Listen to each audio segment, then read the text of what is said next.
Ladies and gentlemen, welcome to another episode of Herschel Talkers this week. Please follow us on YouTube channel. Please hit that subscribe button and like button. Also, we post on 247, post on Facebook and Twitter.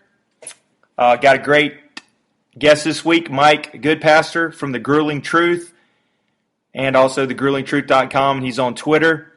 They have a family of podcasts there with all different variety of podcasts on college football and Canadian football, arena football, baseball, and hockey. We have Big Sean back on the podcast this week. Georgia's coming off a great win over Tennessee last week, 43-14, and we will look ahead at playing South Carolina, the Boom Chickens, Shamecocks, in Athens at 12 o'clock on SEC Network. And enjoy. Ladies and gentlemen, boys and girls, welcome to another episode of Herschel Talkers, going into week 7 of the college football season. Georgia's coming off a big win last week over Tennessee, but this week we got a great special guest, Mike Goodpaster of the website The Grueling Truth. They go over, we're just briefly talking everything college football, all types of football, NFL, Canadian football. How are we doing today, Mike? All right. How you guys doing? Doing great. Yeah, and we got Big Sean back on the podcast as well. Hey, wait a second, real quick. Can you have a big win over Tennessee nowadays? That is that is a good question. That is a rival game still, but we have dominated. I believe we've won 8 out of the last 11 or 12. So that is a good question, though, coming from a diverse crowd. But first off, Mike, I was looking at your all your podcast options and your website and your Twitter. Tell us a little bit about the Grueling Truth and how you started that and been a part of it. The Grueling Truth Sports Network was started about 4 or 5 years ago. I was coaching arena football, and my sons both got to the point where they were getting ready to play high school football. So I figured I needed something to do other than, get paid to coach football. So I'd coach high school football so I could coach them, because you only get one chance to do that. And I had a guy that asked me to do a show on the Red Light Sports Network. And I did that for a little while. And then my buddy, who had played for me in the Arena League, said, man, why don't you let me set you up a website? And we started doing the website. I know a fair amount of people. So the first couple of shows we did, my guests were like Tom Flores, Roger Craig, and it just kind of took off from there. If you go check out the Grueling Sport or GruelingTruth.com, on there you can find a Cincinnati Bengals show with former Bengal Joe Kelly. Dexter Carter does our San Francisco 49ers show. We got boxing, baseball, hockey, soccer, just about anything you could think of. Awesome. Wow, that's amazing. Speaking of that, who's your college team and your NFL team, if you don't mind me asking? I don't know that I have a college team. I mean, I'm an Indiana fan, basketball-wise, but of course Indiana's never had a college football team. Right. So it's really left me out in the cold. Growing up, I was a huge Notre Dame fan, and then they got Lou Holtz. I didn't like Lou Holtz, so I kind of broke off there. So probably really? Right now. What was it about Lou Holtz that you didn't like? Yeah. He cheats, and I didn't think that fit in. I mean, even Notre Dame got put on probation after he left. I mean, it was just double secret probation where they took some scholarships away. But if you look what he did at Minnesota with Ricky Foggy in 1985, there's a reason why he turned programs like that and William and Mary around. So I just think that Lou Holtz is basically just a big bullshit artist.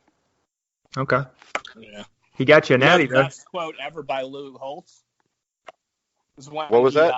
The greatest quote ever by Lou Holtz is when he took the South Carolina job, and he said, I didn't come here to go 1-11. His first year, they go 0-12. Well, he was right. He didn't go there to go 1-11. Exactly. That's right. So, and he didn't get me a natty because I was cheering for West Virginia just because I didn't like Lou Holtz. And they also dropped the requirements to get into Notre Dame and all that for Lou, which I think since they've upped them back up to where they were. Okay. Well, one last question on that, since you did say you still like Notre Dame. So was Rudy offsides, Mike? I can tell you this. I have actually met Rudy. I've talked to Rudy. I didn't have him on my show because I found him an arrogant little shit. And the other thing is, we've got Tony Hunter, who used to play at Notre Dame, was a stud tight end. And he was always telling me the stories about when they carried Rudy off the field.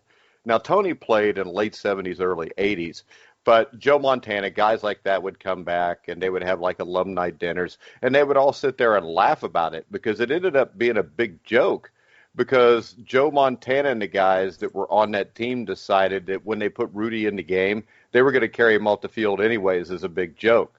So the bad thing about it was the players took it as a joke. And the thing that I didn't like about the movie Rudy was it was not true. I mean, I wrote an article on the grueling truth about it, and you know the black groundskeeper that he supposedly stayed with, that guy was made up. Hell, Rudy's brother was a made-up character. Oh, wow. So and then Charles and they made Dan Devine look bad because as soon as Devine got there, he told Rudy he would do what Era wanted, which was to let him play. So no players ever turned their jerseys in. Oh, good to know. That's I didn't know. Okay. Here's a question I've had that since you're you've done arena coaching or whatever. What's like the criteria for somebody, who's just going from just saying like being a tight ends coach to, how you evaluate them and they eventually become an offensive coordinator, right? I mean, I'm sure there's got to be some type of, criteria people are looking at, right? Well, in the NFL, I think what they do is they look at who your dad was because there's a lot of nepotism there. Yeah. I mean, come on. How else do these guys get jobs? I mean, most of these guys, Bill Belichick's always got a son on the staff. Jeff Fisher's son was on his staff. Now he's bouncing around in the NFL somewhere, and I'm sure he'll get a job and fail miserably like his dad did. But I think the criteria for getting a job at the NFL is basically knowing somebody. Yeah. Hey, and speaking of that, our personal favorite, Sean loves him, Brian Schottenheimer, who is the Seattle Seahawks OC, somehow is still in the league. Did a terrible job for Georgia in 2015. He does a terrible job everywhere, but he hooked up with a place where Russell Wilson will keep him safe. Yeah. I'm surprised Pete Carroll hired him, to be honest. Yeah, but if you got Russell Wilson, hell, you might as well just make Russell Wilson the offensive coordinator anyways because he's the smartest guy in that building. Oh, yeah. All right, well, jumping right into it, and we're a Georgia-themed podcast. So, what do you think about Kirby Smart and the Georgia Bulldogs this year so far? Your opinion? I think they're a great team. My question with Kirby Smart is, it seems like in big games he plays not to lose them, and guys like Nick Saban and Urban Meyer play to win them. I love Jake Fromm. I think Jake Fromm's going to be a really good NFL quarterback. And the thing that stands out to me is, I think in the Tennessee game. He threw the ball to 8 different receivers, which tells me he has a grasp of what's supposed to go on. And most importantly, I think I've seen more talented Georgia teams, but up front, offensive line, defensive line, this team is really good. And when you're good up front both ways, you've got a chance to beat anybody you play. Hey, Sean, what's your thoughts on that? Because I know Sean, being a diehard fan, he's worried about that playing too conservative. So there you go, Sean. He teed you up. No, I actually agree with that. I mean, and I don't know. I guess maybe the style of offense in general is just conservative as well, right? And so the thing is it seems like we out-talent a lot of people, right? So we can play conservative and still win big, but when you play a team of comparable talent level, you can't run up the middle, 50% of the time and expect the same result. Yeah, especially against an Alabama. I mean, it's not going to work. And I think that the last 2 years, Kirby Smart's what kept you guys from winning a national championship, or at least playing in a national championship game. Yeah. But he is an upgrade from Mark Richt, so we do thank him for that. And yeah, they're recruiting. Most anybody is an upgrade over Mark Richt. There we go. All right, and so we're going into week 7. So, Mike, what's your top? What would be gun to your head? Your top 4 playoff teams, and then also if you had a dark horse that could get in the playoffs at the end, who would that be? My top 4 teams right now, even though I can't stand them, I think nobody to me has been more impressive than Ohio State. Mm-hmm. And Chase Young is the best player in college football. I still have some questions about the quarterback position, even though I think the kid's really good. But they can run the ball. And defensively, I don't think there's too many teams that are going to break the 20, 24-point mark against them. So to beat them, you got to be able to play defense with them. But I think Ohio State, I really like LSU. I like Georgia, but I have questions about Kirby Smart. Alabama's good. And I have big-time questions about Clemson. And I know they started off slow last year, but the ACC is so bad that I'm just wondering if it comes to a point this year that maybe a poor schedule, when they have to line up and play a team from the SEC or an Oklahoma, are they going to be ready to play a team that's that good? But Oklahoma would be one of my four also, because I do think their defense is markedly better than last year, and I really like Jalen Hurts. And I know you gave you 5 teams there, but that's just the way it is. So, how about a dark horse? Anybody that might get slip in there that no one knows about, or maybe under the radar? I think he gave you 2 potential ones with LSU and Georgia, right? Yeah, Okay. I think that LSU right there with Joe Burrow at quarterback, I think they're still good defensively because they played Utah State, who has Jordan Love, who's a very good quarterback, and they held him to 6 points. So it wouldn't surprise me if LSU beats Alabama, because I don't think Alabama's defense, especially up front, is as dominant as it has been. I think Tua is a hell of a quarterback. But once again, the thing that worries me about most of these teams is, LSU's played some pretty good competition. Georgia had the game of Notre Dame. Alabama hasn't really even played anybody yet to really know where they stand. I agree. Hadn't really been tested yet. Yeah, and that's the thing that drives me nuts about the SEC, because it seems like for the most part, except for a couple teams, nobody really plays anybody out of conference. And I know that's to protect to be in the top 4, but at some point, it's like I do an Indiana football podcast, which, 4 people listen to probably. But my question is, when they were getting ready to play Ohio State, if you want to compete with Ohio State, your first 2 games shouldn't be Ball State and Eastern Illinois and then play Ohio State, especially when Ohio State's playing Florida Atlantic and Cincinnati. And Florida Atlantic and Cincinnati are not cupcake teams, especially Cincinnati. So they went into that week 3 game at home against an Ohio State team that had been tested at least a little bit, and they were coming off playing a 1AA Eastern Illinois. And I think you see a lot of teams that when you don't up the competition, that when it comes time to up it and the other team's used to it, you fall short against them. Now, I think Clemson last year, it didn't affect them because, let's face it, what did they have? Like 6 guys drafted in the first 2 rounds off their defensive line. So they were an anomaly. They're not as talented as what they were last year, but I do think they have maybe the best coach in college football in Dabo Swinney. So it wouldn't surprise me if all of a sudden they kick it in starting this weekend and just start blowing the doors off of everybody either. Yeah, and Sean and I debated about this first of the year when it started. Was I think the SEC took a black eye. I think they went like 9-5 the first week, had some upsets, but from top to bottom, because I know SEC's top heavy. What do you think the strongest conference is so far this year? And top I think to bottom, I would say the SEC probably this year. In the past few years, I think that maybe they weren't. I think the ACC 2 years ago, I think, was the best conference, but they've dropped off big time. The Pac-12 and the Big 12, basically all these conferences are top heavy. You could probably make a case that the Big 10, 1 through 10, may be as good. Right. And I think a lot of that's going to depend on whether Penn State and Wisconsin are for real or not, because we see Wisconsin all the time start off the year 9-0, and then they'll play 2 good teams and they end up 9-2. So I think it's between the Big 10 and the SEC right now. Yeah, what's your thoughts on that, Sean? Because I know you've questioned SEC this year.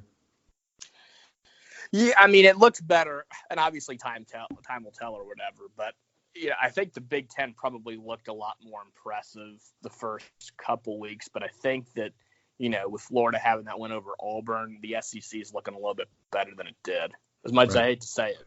Yeah, and if I had to give you a dark horse right now, to me a dark horse is somebody ranked like 8 or below.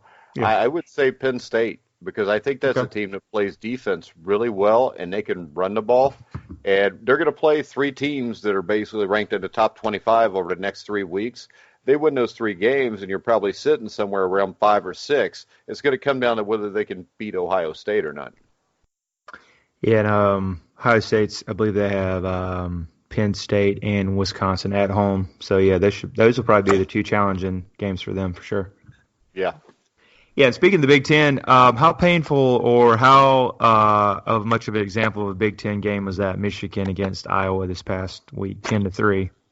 Well, to tell A you lot the of people. truth, I got lucky because my son's high school team, we were playing a team that was like 4 hours away. So we had a game at like 3 o'clock Saturday afternoon. So I didn't have to watch it. And if I'd have had to watch it, I wouldn't have because I don't want to watch Michigan against Iowa. Exactly. Hey, and speaking of that, do you believe is Jim Harbaugh on the hot seat after that bad loss to Wisconsin, or what do you think about him? I believe he shouldn't be, but I believe he probably is. Because if you look at Michigan before Harbaugh got there, since he's gotten there, they've been basically a 9 or 10 win team, and that program needed to be fixed. I think that I think I may be one of the few people to think this, but I think that he is actually better off as an NFL coach than he is a college coach. Hey, Sean, I believe you agree on that one, right? Oh, Harbaugh. yeah. Harbaugh. Yeah, I mean, I don't think that there's, and it's kind of interesting, right? I mean, they were so quick to throw Lloyd Carr to the curb, and then, through the succession of doofuses they had after that, I think they realized how lucky they were.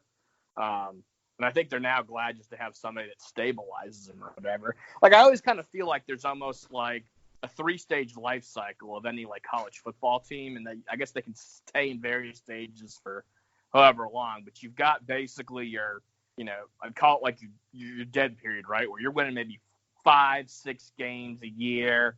A good season for you, 7 wins. So kind of like where Tennessee is right now, right? Then you've kind of got that, I guess expanding era, I guess, which is where I maybe say, like Florida is. Yeah. Where, you're getting like, 9 to 10 wins. You're going to compete for, a division title. You may make a big bowl game every now and then, but you're kind of like that second rung. And then you've got kind of those teams that are on top are the dominant era, right? And so, Michigan kind of fell or whatever. And so I think Harbaugh's that kind of nice expanding area. He can help make that program more competitive. And, that's definitely better than going the opposite way, right? Well, remember, they're holding him up to the Urban Meyer standard. And Urban Meyer had a few years head start on him at Ohio State. And I think that the reason Michigan lost to Ohio State is not because Urban Meyer was a better coach. It's because they had a standard in place. They had recruits in place. It is hard to catch up to something like that with Urban Meyer. Yes, that's true. I mean, and I think at one time it was, I guess after he won that national title at Ohio State, you could probably argue that he may have been the best coach in college football at the time. So, well, I think he might be the best coach at building a program. Yeah, he's good. He's good the first 5 years, and then slowly all the black eyes come out, I believe. Yeah, but that's when all the kids that get arrested and stuff come out. Because I think in Florida, his last 3 or 4 years, he had like 30 guys that had been arrested on his roster, including Aaron Hernandez. Exactly. So, do you believe the rumor of him possibly going to USC? I think with Urban Meyer, it would make sense because the thing about Urban is when things start to hit the fan at Florida and Ohio State, then he's sick. And then 2 years later, he's not because somebody gave him a lot of money. Exactly. Feels better again. Yeah, but I'll tell you what, in the Pac-12, if Urban Meyer goes to USC, they all better be real afraid. Mm-hmm. Because Urban will have probably maybe even more money to buy players than he did at Ohio State and Florida. Exactly. And they'll have that George Lucas Star Wars money. Oh, yeah. They had Disney money out there then. Yeah, and speaking of that, what do you think about that new, since we're talking about California Fair Pay to Play Act? What do you think about that? It just came out. I think it's starting in 2023. I think it's something that everybody needs to do. I don't see why players can't get paid for their own likeness. Seems kind of un-American that you can't. And I think when you get down to it, I think all college athletes should be paid. I don't think it should be a lot, but I think what it should be is for each year of school where you achieve like everything you're supposed to towards to get your degree, they should put a $5,000, $6,000, $7,000 stipend back for you. And when you graduate after those 4 years, you get 20 grand. It doesn't seem like much, but most of these kids then will have something when they get out of college, and they don't have a debt. So you could go out, you could start a business with that money. You can put a down payment on a house, because let's face it, these kids at every level do something. And we know with Title IX that they're never going to just allow the players that actually generate money for the schools to make the money. They're going to want to spread it around. So I think that's a way that you could spread it around. Everybody benefits, and you give these kids a little kickstart when they get out of college if they're not going to play a professional sport. What's your thoughts on that, Sean? No. I thought that's not a bad idea. The other thing I thought too was if they could almost, like the royalties and residuals, if they could put it in some type of like trust for them, so that they had like lifetime health insurance for free. I mean, I think that they probably come out just as big a winner, if not more so, with that. Yeah.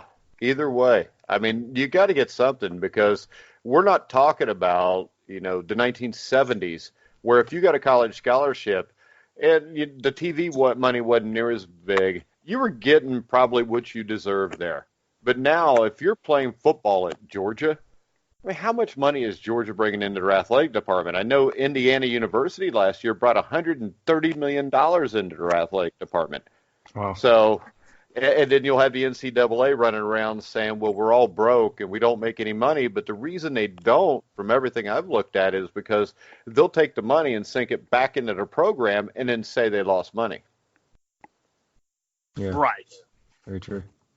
My only thing is that I can see both ways, but like Tim Tebow brought up a pretty good point. Is it going to come down to recruiting? Is, hey, am I going to go to Clemson or Alabama just because they're going to offer me more, more money on, like you said, on my likeness or whatever? And it's going to come down to like a bidding war of who's got to get these top recruits, that kind of thing. What's wrong with that though?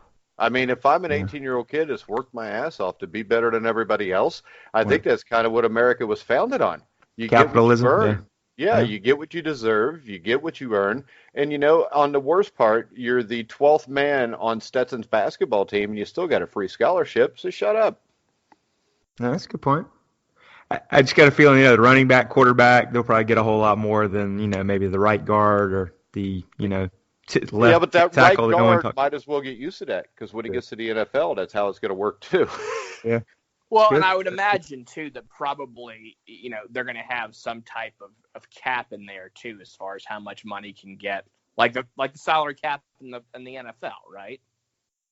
Well, remember this also. I think the NBA is going to make it so that one and done is done. So most of the guys that are huge stars, like the Zion Williamsons, a couple of years from now are just going to go straight to the NBA anyways. So I think it's possible that you don't have, at least college basketball-wise, as many big superstars like the Zion Williamsons that are cashing in a lot of money. Yeah. Yeah. I can see that. All right, I want to get your thoughts on, so far, who do you have as a favorite maybe for the Heisman Trophy so far? I think the top four probably, you got Tua, Joe Burrows, Jalen Hurts, Justin Fields. Yeah, but the guy who should win the Heisman is Chase Young. He won't, because he's a defensive player, but he's the best player in college football. I would say right now, from what I've seen, it comes down between Hurts, Tua, and Burrow. Any chance of Jonathan Taylor, because he's putting up some really good running back numbers?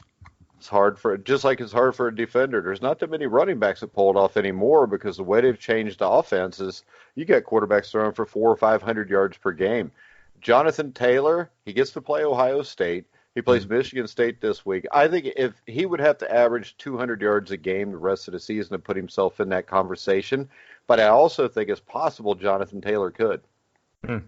Yeah, especially with the right kind of game that against an Ohio State. Like if he kind of, like you said, I don't know if he would need to have a 200-yard game, although that certainly wouldn't help, or hurt rather. But if he, just had a dominant game with a couple of touchdowns. Where they win the game because he was dominant. But the thing is this, I don't see him doing that against Ohio State's defense. Yeah. Yeah.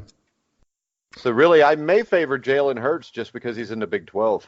LSU's going to have to play Bama. Maybe they can kind of slow each other down and hurt each other that way. Where Mhm. Jalen Hurts, who's going to stop Jalen Hurts? We'll find out this week when they play Texas. But Texas has got major injury problems in their secondary, so I think Oklahoma wins that game. And I think that Jalen Hurts will put up big numbers in that game also, which is definitely going to help him because that's a high-profile game. Well, and I think that his numbers right now, or at least they were last time I checked, he's on pace to, eclipse Baker Mayfield's numbers and then the Kyler Murray.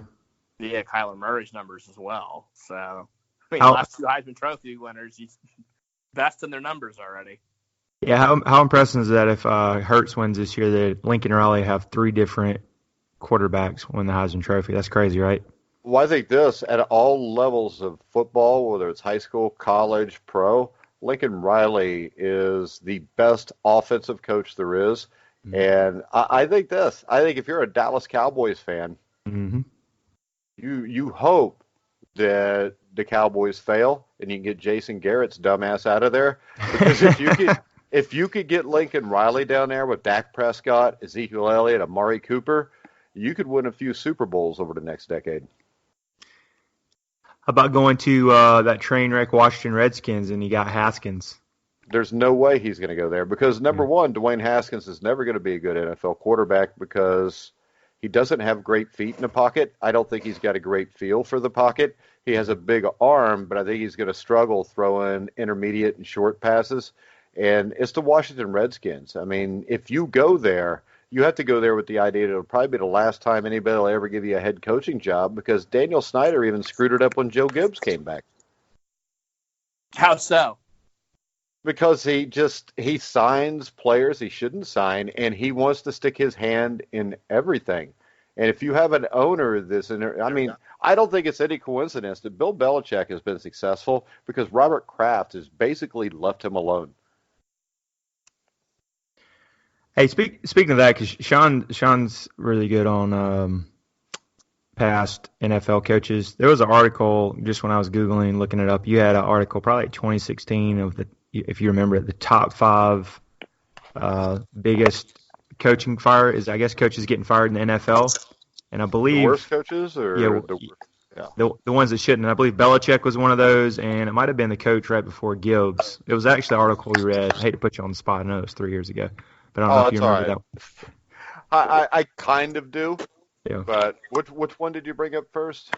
Bill Belichick. Yeah, it was at Cleveland. If you look at Belichick, that was like a 1-15 or 2-14 team in '90. After Bud Carson got fired, they brought him in '91. He had them in the playoffs, winning a playoff game 3 years later. And in '95, they were one of 2 or 3 favorites to go to the Super Bowl. I think they were sitting at like 5-3, 6-4, and then they announced the team was going to move, and everything fell down around him. But he won a playoff game with Vinny Testaverde. I mean, the only other guy that ever pulled that off was Bill Parcells. Right. Yeah. It's hard to win with a colorblind quarterback. Yeah, one of those on your list too back then. Sean's personal favorite was them, I guess, getting rid of Jimmy Johnson early. Oh yeah, that was dumb as hell because I still think that team would have won 5 Super Bowls if they wouldn't have got rid of him. Oh, there's no question. I think a lot of the Cowboys theory has been though that Jimmy was burned out or just tired of the relationship with Jerry, so kind of just disrespected him enough in social settings that he basically pissed Jerry off into firing him. Yeah, because I interviewed Tony Casillas. You remember the nose tackle from Oklahoma that played for the Cowboys at that time? Yeah, you used to call him Pretty Tony, right? Yeah, belly and Tony said that basically, Jimmy Johnson couldn't stand Jerry Jones because Jerry Jones started all this because Jones thought he should be the head coach of the team. And he was jealous because Jimmy Johnson was getting all the credit. But he got all the credit because he is the one that came up with the trade. He's the one that made the trade. And that team, his first year was 1-15. The next year they were 7-9. And people forget, Troy Aikman got hurt. Or was it Aikman or Steve Walsh was the starting quarterback in '91?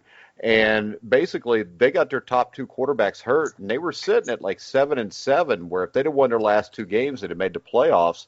And they ended up having to play with Babe Loffenberg, who was like the third string quarterback who played at IU. They lost both games, ended up 7-9, and then the next year, once Aikman took over all the time, they were, I think, 11-5, went to the playoffs, beat the Bears, and then lost to the Detroit Lions in the divisional playoff. And then after that, it was all Super Bowls with Jimmy Johnson. Yeah, and I'll tell you what, I think one guy that's really unheralded from that time period was their offensive line coach. I know he ended up also being Belichick's offensive line coach in New England. Skarnecki? Yeah. Because I mean, if you look at that, I mean, that off what they call it, the Great Wall of Dallas, and a lot of them were just castaways or rejects for the most part. Yeah, and if you look at Skarnecki, he was the one that he retired, and then the year he retired, the Patriots' offensive line was crap, and they got run over by Von Miller in the AFC Championship game, and then Belichick paid Skarnecki like 3 times what any other offensive line coach was to get him back, and since he's gotten him back, the offensive line has been very good, and they've been in a Super Bowl every year. Yeah. Yeah, no, I actually found, I dug it back in the archives here. I found it. How about another one on that list was Paul Brown from Cleveland Browns you had on there. Yeah, and that was another one where I think Art Modell was jealous of Paul Brown. And he got Paul Brown out of there. And then, of course, he looked smart at first because Blanton Collier came in, and in 64 they won it all against the Colts. And then in 65 they lost to Green Bay in the mud up at Lambeau Field. But then after that, the Browns have been basically crap. Exactly. Hey, another one you had on there since we were talking about Joe Gibbs, George Allen from Washington Redskins. That was number 5 on your list. Oh, and I love George Allen because he was a guy that I've interviewed a lot of guys that played for him. Mike Bass, who had the touchdown in Super Bowl VII. Jeff Severson, who was a defensive back on the Super Bowl VII team. I interviewed, who the hell was it? Jack Youngblood, who played for him. And the thing was, every one of these guys, when you'd ask them a question about George Allen, they'd all pause. And when they talked about him, their voice cracked, and you could almost hear them start to cry when they talked about him. And to me, the coaches that have that impact on players are the best coaches. And he went to the Rams, and the Rams, 63, 64, right around there, were terrible. He turned them into a playoff team. And people forget, I think it was 67. They were like 13-1 and had the best record in the NFL. They played the NFL championship against Green Bay, or a divisional playoff, but they didn't go home field advantage as the best record. They would flip-flop it every year.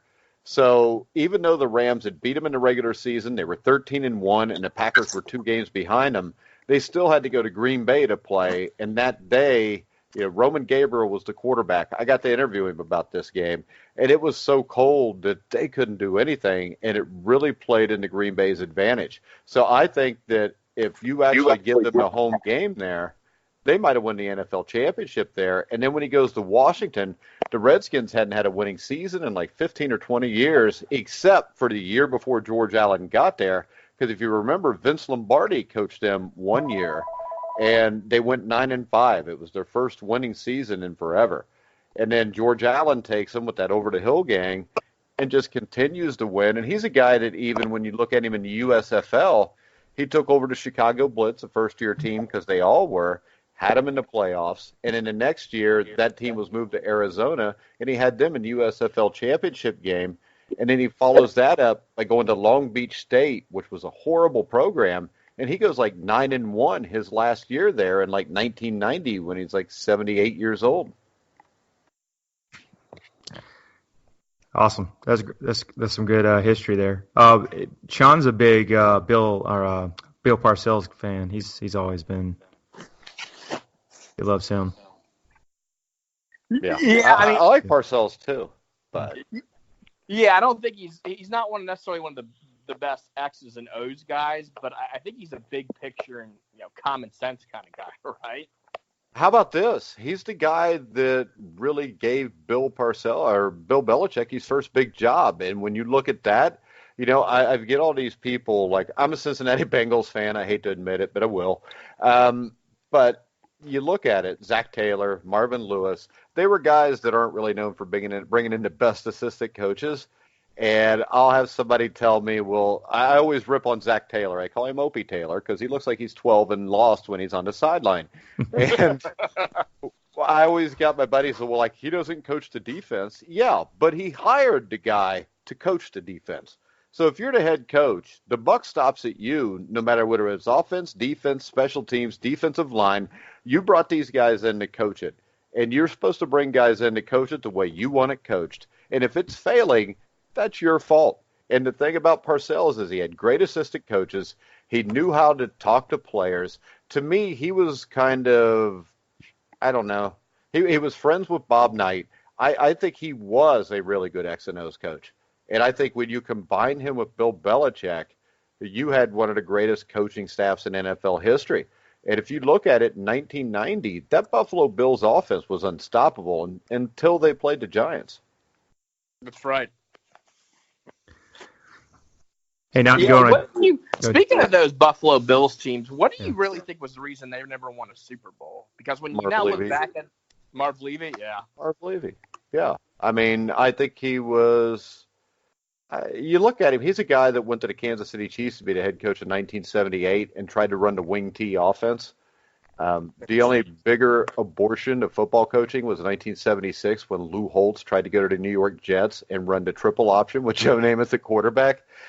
And, I mean, Marv Levy did a really good job of turning the Buffalo Bills around, but he was not an innovative coach because the only thing you can give me innovative was a no-huddle offense. But if you remember, that no-huddle offense came from Sam Weiss and the Cincinnati Bengals in 1988. And when they played the 1988 AFC Championship game, the Bengals were stopped from using it because Marv Levy cried to his best friend, Don Shula, who was on the competition committee, and said it gave the Bengals an unfair advantage. And then the next year, Marv Levy's running a no-huddle offense and going to, 4 Super Bowls with it. So I think Super Bowl 20, he had the best team, and he lost the game because he got out-coached. People got to remember, Otis Anderson was an old guy who was considered a backup running back going into that season. Jeff Hostetler was the backup quarterback. Phil Simms didn't even become the quarterback until they lost the game in New York against Buffalo in early December. So, and then he goes out, and they didn't just beat a great Bills team. They beat a great San Francisco 49er team in San Francisco to get there in a championship game. That's your boy LT, Sean. Is this the part where you play, Eric Clapton's Cocaine in the background? Yeah, really. Hey, I don't know if you heard this one. Have you heard what Bill stands for? What? Boy, I love losing Super Bowls. Well, that's good too. But Bill Belichick's name's Bill too. So I agree. I just heard. I usually tell that to some Bills fans. They don't like it, but they laugh at it. Well, I'll tell you, the Bills are looking pretty good this year. So they are. Got a good defense. Yeah. Yeah. And speaking of that, since you mentioned Bengals fan, did you agree it was time to go for Marvin Lewis for all the? I know he had, what was he, like 0-7, 0-8 for I playoff think it was wins. time for Marvin Lewis to go in 2008, but the Bengals are always 10 years behind everything. So right. Opie Taylor will probably 5 years from now still not won a game, and he'll still be the head coach. He does look young. I had to look that up. Was he like 36 or something? The young guy. Yeah, and if you look at his resume, he has no business being an NFL head coach. All right. Well, I know we're getting close here. I'm gonna throw you a couple of games rapid fire here. Give us your predictions. I think you already mentioned it, but I'll go over it again. So we got a Red River Shootout, 12 o'clock on Fox. Oklahoma against Texas. ESPN's got Oklahoma minus 10.5. Do you think they cover that? That's a lot of points. I think I would take Texas. I think the stat I saw in this game was the average game over the last 5 or 6 years has been decided by less than 5 points. I think Texas can score enough points to stay in this game, but I think Oklahoma wins it by probably 5 to 8 points. Okay. You think they can slow down Hurts at all? No. I just, if they didn't have all the injuries they've had in the secondary, I think they would have a chance to win this game. But I think those injuries in the secondary are going to what really gets them at the end. I agree. Okay, we got another one. You got Alabama at Texas A&M, and it's Alabama minus 16.5 against Jimbo. Take Alabama. I think Jimbo Fisher's a really good coach. I think Texas A&M may be as good or maybe even better than they were last year, but the schedule is really rough for them. I think Bama will beat them by 20, 24. Yeah, I agree with that one too. I just think Texas A&M's got no running game, and you're going to have Tua is just going to throw it to those receivers. They're just hard. They just got it out in space. It's hard to stop them. I've actually got a question. If we could skip back to the NFL. Yep. Because you've obviously, followed the game, coached in the game for, a long time. If you were looking at decade by decade, let's just pick, 80s through the present time. Which do you think was the best decade for football from a talent standpoint? 80s. Interesting. Why? The 49ers, the Giants, the Bears, the Redskins, those were great football teams. I think the 70s was the greatest decade if you go back one more, because you had basically 4 or 5 dynasties right there. If you look at recent, the only dynasty really in this century so far has been the Patriots. The 90s, you had the Cowboys. But how many other teams were really dominant during that time? I think with the 80s, you had, for my money, the greatest football teams I've ever seen were the late 70s Steelers, the 80s Niners, and the early 90s Cowboys. And I think the best team I ever saw was the 84 49ers, which most people never bring up. But that was a team that was 15-1, that had Wendell Tyler and Roger Craig running the ball. They were extremely good. And if it's not 84, it's 89. And then I would go with the 92 Cowboys. I just think the 80s, you had Bears, Giants, even the Rams in the 80s, even though they didn't make a Super Bowl. They were always good with Eric Dickerson, Jack Youngblood, and they had John Robinson coaching them. A lot of great players there. The AFC was terrible during the 80s, except for the early 80s Raiders and then maybe the late 80s Bengals and Bills. So I think there was just more depth there. And I think there was more depth because I think you had a lot better coaching back then. Because I think what you see as we go through the years, everybody falls in love with throwing the ball, scoring points. And we saw Sunday night and Monday night why the old way is better. Because what happened with the 49ers and the Colts, they lined up and they played smash mouth football. And they dominated 2 teams that have fallen in love with this, spread it out, air raid, throw the ball all over the place. And it's still, football is a game about domination. It's about imposing your will on the other person. And I think that a lot of these younger coaches have gotten away from that. And when they face that, like Jared Goff and Sean McVay against the Patriots last year, they're lost. They don't know what to do because once they get punched in the face, they don't know how to respond because instead of looking to punch you in the face, they're looking a way to trick you to run around you. Yeah, very true. Very true. That would actually be my summaries as well. I'd probably give it to, as far as the greatest team I ever saw, I'd probably say maybe it was that 92 Cowboys team. And, and I guess it kind of becomes subjective because, like you said, I just think they were a little bit more athletic maybe than that 84 49ers team. But again, they went 15-1, and just the depth on that team was ridiculous. Yeah, and their only loss in that 15-1 season was by a field goal to the Pittsburgh Steelers, who made it to the AFC Championship. So they could have very easily went undefeated. And the thing was, they had a great defense. And I think the 89 team might even been better because the 89 team, if you remember the 89 Niners in the playoffs, they beat a really good Vikings team. I think it was 34-9. They beat the Rams 38-3, and they beat a Denver team that had the number 1 defense 55-10. And those games were over with by the middle of the first quarter. So I think they might have been the most dominant team I've seen. And the thing that hurts the Cowboys teams is we never really saw them take on a really good team. The 49ers had to play 2 really good Bengals teams where they had to gut it out at the end. So you've always got that question too. Yes. The Steelers of the 70s, they had to play some great Cowboy teams where they had to gut it out at the end. They played a great Rams team where they're down going into the fourth quarter, and they overcame that. We don't know what happens with the Cowboys there, and I think that hurts the Cowboys because I think talent-wise, the Cowboys were the best team by far. Yeah, what would have happened? That's true. That's true. And I'll tell you, speaking of the Rams, it's kind of one of those crazy things with history, but, they were really amazingly good from that late 70s up until probably 89 or so. Oh, they were good from the late 60s up until about 89. Because, Super Bowl 14 was the 79 season, and if you look at them, they were in the NFC Championship game, I think, like 5 times in the 70s. But they always ran into the Cowboys or the Vikings, who were usually just a little bit better than them.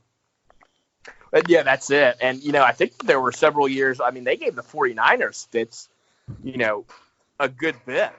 Yeah, they beat them in the regular season, and then Joe Montana would torch them in the playoffs. Yeah. And that's another one. It would have been interesting with Joe Montana, too, if because, he had some, pretty significant, health issues, it seemed like. Had he had a little bit better luck health-wise, would they maybe have won an extra Super Bowl or two in the 80s? Well, they followed him up with Steve Young, though, which didn't hurt. The question would be 1986, because 86, he missed probably 6 or 7 games, and they ended up with, Jeff Kemp, who was the starting quarterback. They still won, but that team, I think it was 86, or no, I'm thinking of 91. 91, he was hurt. 91, they went 11-5 and didn't make the playoffs. 86, he was hurt 5 or 6 games, which probably forced them to play a wild card game in New York instead of being the team that won the division in the NFC West that year. So you've always got that, though. Does Tom Brady have one more ring if he doesn't get hurt the year Matt Castle comes in? Well, right. So the thing about Tom Brady is I think he is taking care of himself better than just about any NFL quarterback that's ever lived, which is why you see him able to still play like this. Yeah, totally agree.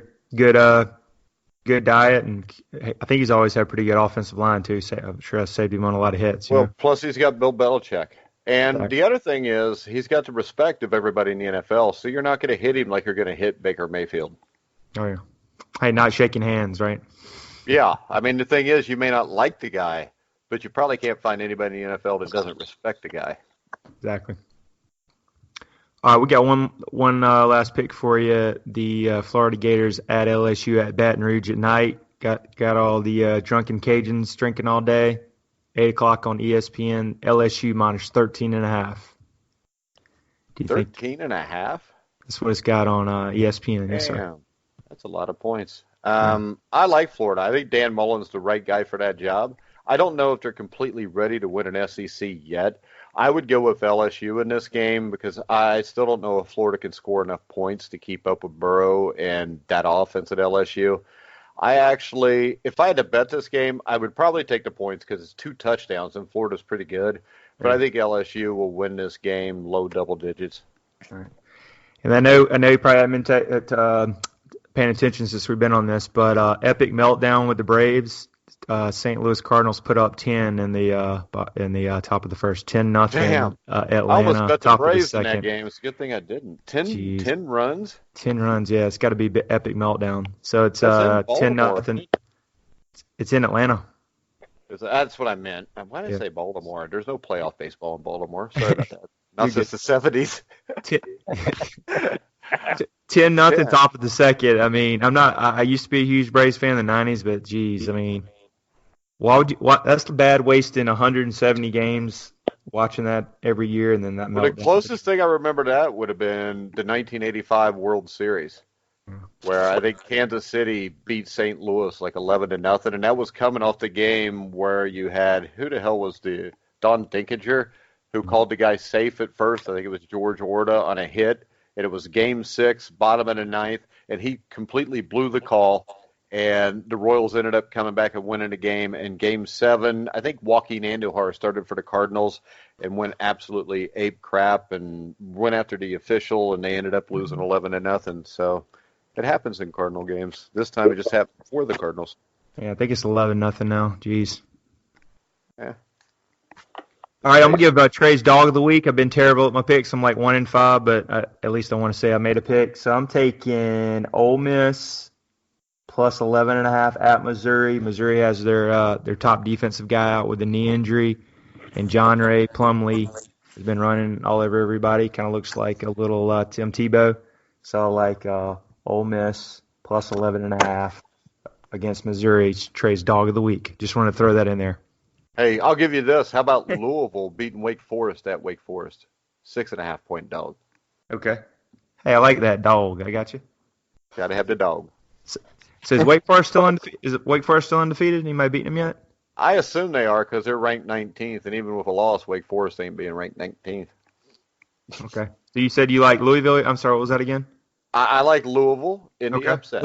They got Malik Cunningham. I think he's Got good efficient coach, in the too. passing game, I like the and coach. I think they can win it. Yes, they've got a good coach because that scumbag's gone from Louisville.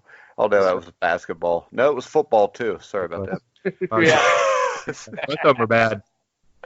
Yeah. Bobby Petrino and what was the other guy's name? The Rick little scumbag. Pitino? Rick Pitino, yeah. Had peas going on. I mean, those are two guys that would be more likely to run a brothel than coach kids, I would think. I like that.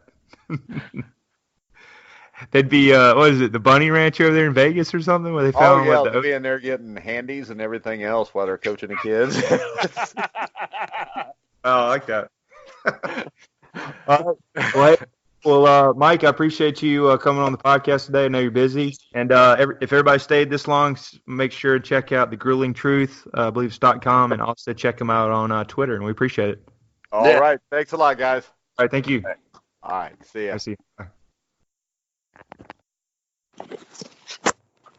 All right, we're going to go over the Georgia-Tennessee game review. Georgia defeated Tennessee last week 43-14. Dogs had a little bit of a slow start. It was 14-10 at one point, but the Dogs, like a boa constrictor, slowly squeezed on them and tapped them out. I think just too many athletes. Jake Fromm looked great, 24 for 29, 288, and two tutties, 2 touchdowns. Your leading rusher was Herring, 11 carries for 88 yards and a touchdown.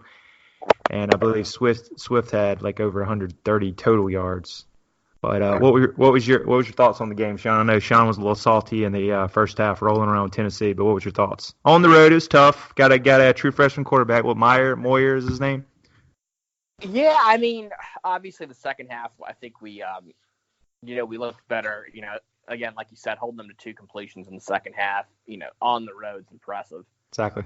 I guess it goes back to, what Nick Saban said that I think holds true is you're only going to get your team up for really 2 games a year, right? And I don't think we've been up really for, any of we haven't played our best in any of those 4 games so far. So hopefully that's a sign of good things to come. I think I want to maybe see a little bit more,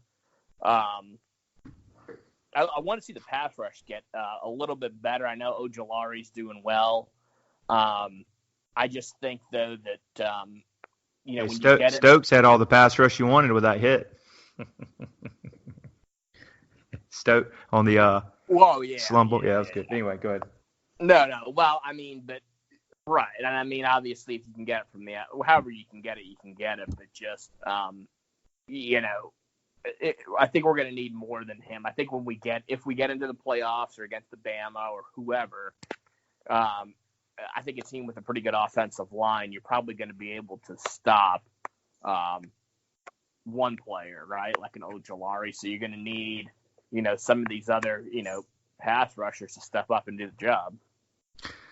Yeah, and then I know Sean didn't like Jordan Davis going down, but for the good news is he's practiced this weekend. It might be a good chance of him actually playing, even though I wouldn't mind resting him. Believe Tyson Campbell's still out with the foot. Not sure what's going on with that. DJ Daniels done pretty well stepping in. Solomon Kinley is practicing this week, but with the second team. So I think we're doing okay injury-wise. If I had to get real nitpicky, I think I was looking at there was just a lot of penalties in the game. It's real sloppy, like the third quarter when they brought in the new guy who was running it, which was hilarious, saying that the main umpire ref was out with a calf injury, which I was laughing. I probably shouldn't have been laughing, but I was. But penalty-wise, it just was a penalty fest. There was a joke I read on Twitter where they were saying I think these guys were getting paid by the flag. Georgia had 11 penalties for 107 yards, and then Tennessee 6 for 51, so real sloppy. So I need to cut down on that. And then verdict's still out on Jake Kamara. however you pronounce his name. I think he shanked another kick. You just can't have that in these big games. I mean, I don't understand what the kid's problem is. There's got to be some backups that are better, so they need to get that together. And another thing I wanted to ask you, Sean, still struggling on short yardage problems. A couple of games where a couple of times they got stuffed on 4th and 1, 3rd and 1. What do you think the problem is, supposedly with our best offensive line in the nation? Well, I think part of it is when you're running the ball as much as we are, I mean, sooner or later teams are gonna know it's coming. They're gonna scheme to stop it, right? So you're not gonna be able to get it all the time. The other thing is some of it may just necessitate needing a just a quarterback sneak or whatever. I don't know if it's necessarily always an execution thing. It may just have to be with, as good as our line is, I look back at the Notre Dame game and then, and there may have been some adjustments too, right? So I don't want to take any credit away from James Coley in this department, but it seemed like we were noticeably better running the ball in the second half of Notre Dame when Isaiah Wilson came back in the game. I mean, he's opening up a lot of holes. So it might just be that we're kind of better running off tackle as opposed to up the middle. I don't really know, right? I mean, I'm not great in the offensive line, but, it's either like we're too predictable or we're just not executing sufficiently well in those situations to get it done. Yeah, I agree. I'm kind of like Mama T was bringing it up, and then I think Mike Griffith off of Dog Nation brought it up that in the NFL statistically, I guess they'd been doing some stats on it, that out of the 32 teams on 3rd and 1 or 4th and 1 in the NFL, that quarterback sneak worked 78% of the time. So I would say, run from on that. I don't, I know everybody's, got a chance of getting injured, but I just think maybe switch it up and doing that, because I think there was one time coming from the gun, which is bad because that's just so many yards back. So I don't know. Need to work on that because you're going to need, a big 3rd down or 4th down conversion in some of the big games. So hopefully they can work on that. How about the Jim Chaney effect? Do you think him knowing Georgia as well as he does, being there 3 previous seasons, kind of had a good scheme ready for him early, and then Georgia adjusted to kind of jump out with him those couple of long touchdowns? Or should we be worried about the secondary? That may have certainly had something to do with it, right? I mean, he was preparing against those guys, every day for 2 years, 3 in some cases. So that may have had something to do with it. But beyond that, it didn't have that much of an effect, right? I mean, it was 14 points. But it may have just been too that, we're not really playing great football in the first half. I think you figured out that number 2, who you were mentioning, maybe gets burned on some deep throws. They need to work on that account. Yeah. Because he got burned on that Marquez Callaway 73-yard touchdown. Well, he's such an enigma, though, because, I mean, and I haven't paid as much attention to his tackling this year. It seems like we've actually are doing relatively well at linebacker, so he's not really getting that involved at that level. But yeah, you've got like that play where he got burned, but then you turn it around and he made a pretty impressive interception. He did later in the game, so it's just it's just crazy. He actually led him in tackles too, I think. Well, tied with Mark Webb for 4 solo. Mm-hmm. All right, so got the big win. I love how we shut them down in the second half. We covered, which was big, so it's 43-14. It's always hostile environment. Fromm looked great. So moving next, we're 5-0. We got the Boom Chickens, Will Muschamp, or as our friend at the gym calls him, Moose Champ, heading into town. 24.5-point spread. Throw some stats out that are funny. So Muschamp, who works for UGA, what Uncle Lou says is 1-6 against Georgia all time, 0-3 against his buddy Kirby Smart while at South Carolina. And another thing, the Dogs have won 15 straight SEC games, which is interesting. Any thoughts on Muschamp? Do you think he's on the hot seat at all? Because let's say if we blew him out and they're 2-4, What do you think Muschamp is at in his career at South Carolina? Maybe. I mean, I don't know enough about South Carolina to say. My thing is, if you're going to fire him, you better really, you kind of need to be confident about having, somebody that's lined up in place, right? I mean, you don't want it to be a situation where the last time they were in the coaching search, I know that wasn't their fault. Spurrier retired, but initially they were looking at Kirby, and then, we took Kirby from them, and, I think there were several other teams that were looking for coaches, and they were just way down the totem pole. So, I don't know. I mean, I think you got to wait and see how the year pans out. I mean, obviously they're going to want some level of improvement. And honestly, they should kind of expect it because it's not like the SEC East is, all that difficult. I mean, Tennessee's way down. Missouri's not that good. Kentucky's down this year. Vanderbilt's competitive, but it's still Vanderbilt. So, I mean, you really ought to be looking this year, I'd say, at least finishing third in the conference, right? Still got a brutal schedule, though. I think they still got Bama. They're playing us. You got Clemson. I mean, they're probably looking at, 4-8, 5-7, maybe. He shouldn't have came out and said, I believe this is my best squad since I've been here, because he kind of ate his words. And I know losing Bennett was bad, but I believe Holinsky, who we can talk about here in a little bit, is an upgrade. Kid's good. 4-star. Did pretty well against Bama. Should we be worried about Ryan Holinsky at all? And another thing that we're looking up some stat, Shane Cox are 38th in rushing in the country, and Georgia hasn't played anybody that's north of 50 in rushing, even though we're only giving up 59 a game, which is impressive. We really done really well against the run. We haven't given up a rushing touchdown yet, too. Yeah, I mean, I don't really think that South Carolina is much, to worry about, to be completely honest. I mean, I don't care, it sounds like you're kind of worried about whether or not playing South Carolina is going to jeopardize where we stand in national rushing, defense rankings. But I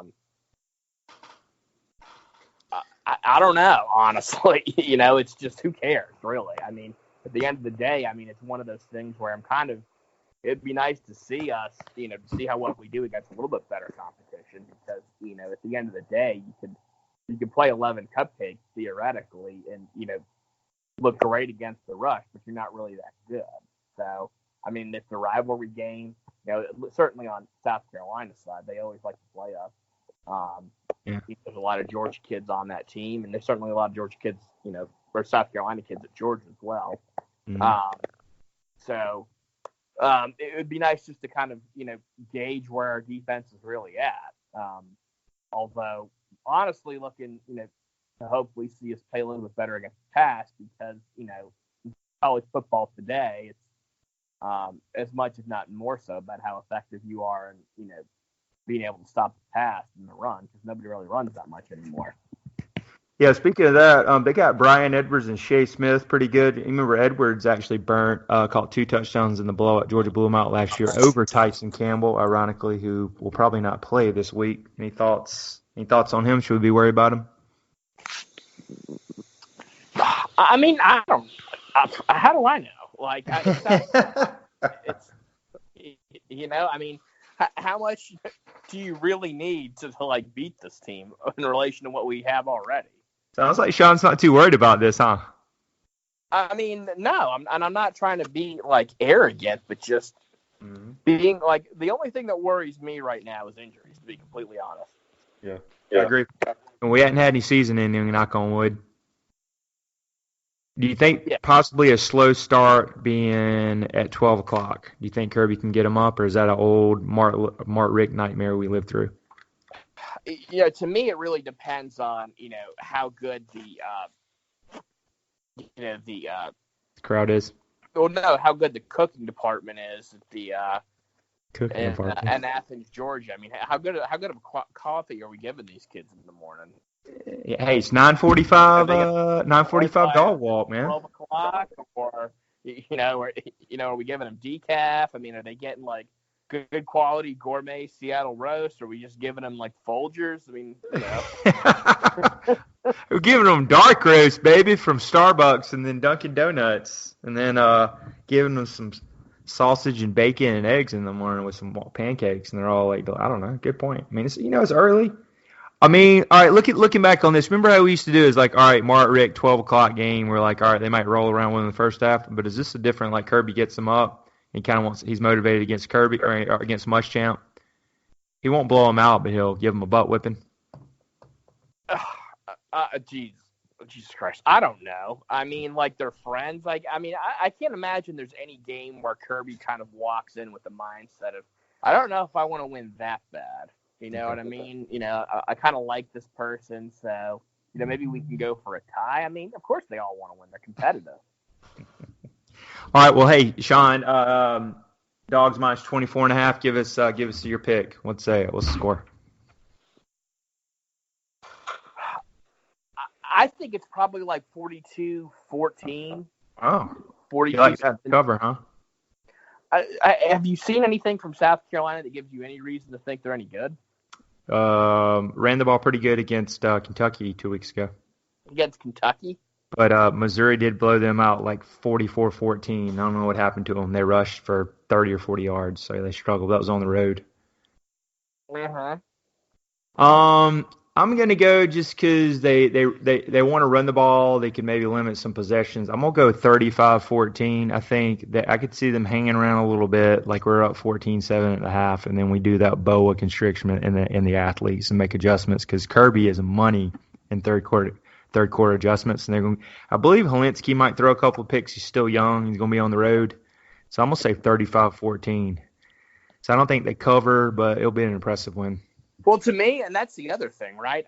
I mean, I think maybe 14 points is it might potentially be generous, to be completely honest. I mean, you know, that Georgia's defense isn't exactly, you know, a cupcake. There's not a lot of holes on it. Tennessee put 14 on us, though. But that was on the road.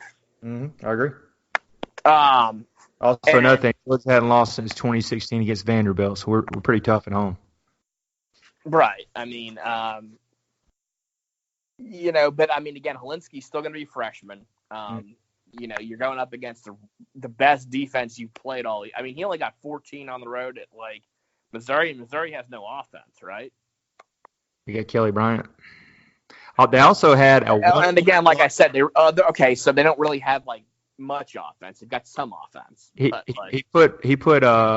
also threw a 100-yard pick six, which is rare. They ran it, you know, they're basically on the one. He threw it in the end zone, ran all the way back. That's amazing. I mean, it's not great. We recruited this kid. We wanted him, right? I mean, yeah. I mean, it seems like we want a lot of people, though, right? I mean, we want anybody who's good. So, I mean, yeah, I know we were recruiting them or whatever, and they did put. We didn't get anybody. We whiffed on him, and then your boy Plumlee, who's running around at Ole Miss. We got Mathis. We got DeWine Mathis, right? Yeah, he's got like no offense to him, he's got the tumor problems. He can't even play. Well, got Stetson Bennett. Well, I mean, whatever. Like it is what it is. I mean, he did put 23 on Bama, but I think our defense is better than Bama's.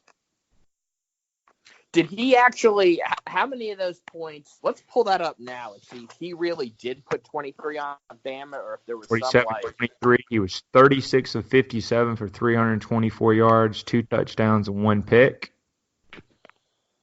I mean, did Bama turn the ball over, or was there a special teams touchdown here that we're not? Tua was throwing the ball all over the place. South Carolina had 2 turnovers. Bama none. And they just remember they kind of moved it on. They were behind and just airing it out. Remember, South Carolina hung around in the first half. Remember, they were down there on the 10. That's the one where it's 24-10 at halftime, and they were about to score. Remember, Muschamp goes, "If I say anything, I'll get fired." On that play, I guess it was supposed to be challenged. Remember, it was really close in the first half, and then of course, Bama made some adjustments. Looks like that Dottle guy got 12 carries for 102 yards. They got two pretty good running backs. I will say that statistically. Yeah. But yeah, I'm going to go with that 35-14 hanging around. I think we'll pull away at the end. All right, here, conspiracy theory. Sean always texts about this. Mike Bobo, 1-5. You know where I'm going with this? Any chances of coming on home? And what do you think about Coley still? Verdict still out? Yeah, I mean, the thing is you're not going to judge unless if it's really bad. Like, you're really not going to judge Coley until you get into playing like the Bamas and into the playoffs, right? Because that's where conservative break our hearts again, or just ineptitude in terms of scheming to play a team. I mean, you can be incompetent and throw it 50 times as well. It's just yeah. So that jury remains to be seen. I mean, yeah, if Bobo's not doing well, yeah, I mean, you find a way to put him back on the staff. There's no question about that. All right, we've got a 12 o'clock game Saturday. I'm really hopefully get that over with, and then can enjoy Florida at LSU in Baton Rouge. And we'll be a LSU fan this weekend, so I hope they beat them, kind of shut up the Gators and pop that float for a little bit. Any thoughts on your way out, Sean? It's good to have you back on here again. I mean, no, I'm looking. I'm really going to be interested, and obviously I'm going to watch Georgia game, and I'm going to pretend like it really is going to be closer than it is. I'm just looking for to avoid injuries. The one game I'm really interested in this weekend, because I think it impacts us long term, is that LSU Florida game. I think we'll find out a lot more about how really good that Florida defense is. I mean, they put up impressive numbers so far. Yep. I mean, LSU's number one scoring offense in college football right now. Joe Burrow is on fire. Yeah, and just I think we'll kind of get a better barometer of, the Jacksonville game. Sure. Okay, sounds good. Well, Sean, thanks for joining us. And also we had Mike Goodpaster, who was on there from the Grueling Truth. And this is the Herschel Talkers, and we're out.